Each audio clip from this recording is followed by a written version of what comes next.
की शोभा यात्रा वो खंडानंद के जीवन की अंतिम यात्रा होके के चाहिए।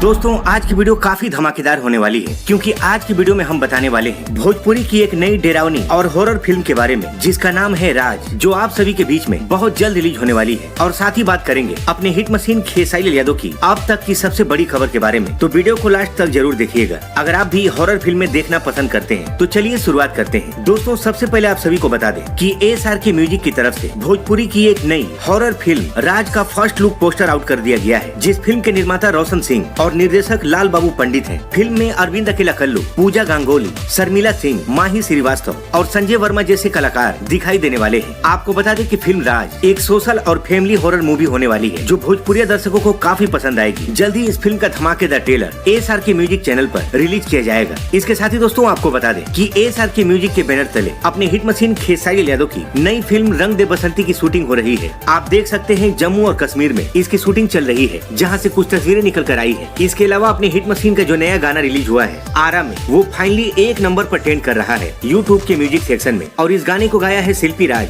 और दबंग सुपरस्टार खेसारी लाल यादव ने। दर्शकों को ये गाना काफी पसंद आ रहा है। तो मिलते हैं इसी के साथ अगली वीडियो में। तब तक के लिए जय हिंद, जय भोजपुरी।